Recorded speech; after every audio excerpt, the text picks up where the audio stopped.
Paano mapasama o paano ba sumali sa dinami-daming nagpakawalang atake? Baka kailangan kong maghulog ng barya para madagdagan pa ang oras ko dito kung sakaling mabato man ako ng mabato. Pag sinabi ko na ititigil ko na to, set up yun para sa'yo, parang masakir 44 mama sa pano. Ba, kamusta? Balita ko, kapos na yung bawat tira ng paaging saan na napunta. Inaabangan ko pa naman parang ambagan sa inuman. Ako yung madalas sa pulutan sa kwentuhan, hindi ba naubos yan? Pero kahit na ganoon, sinasanay ko aking sarili. Ganyan talaga pag mabait ka, lahat ay nawiwili. Kaya dapat pinipili, mag-isipan na mabuti. Walang nasama na pumilatis kaysa sa huli kang magsisi.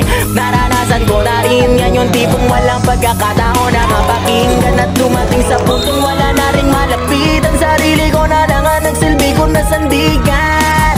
Kaya walang may karapatan para sabihin sa'kin na itigil ko na yan. Sasabihin nyo wala akong pakialam dahil nasimulan ko to nung panahong wala kayo, alam nyo yan. Di ko na kailangan pa na paliwanagan, wala na akong magagawa kang saraduhin nyo isipan. Di ko kailangan na ipilit ang sarili ko para sa inyo. Marami na kinaya ko na ako lang pumasan. Di ko pinili na lagi na mapadagan. Di ako nasanay sa maling katuwiran, kaya lumakas tayong panindigan na dapat ipanalo ko lahat ng laban. Ganon ako mag-isip, iniwas ako na magpahagit. Mas ginusto magkulong sa silid kaysa sa mundo puno na inggit. Paano mapasama o paano ba sumali sa dinami-daming nagpakawalang atake? Baka kailangan kong maghulog ng barya para madagdagan pa ang oras ko dito kung sakaling mabato man ako ng mabato.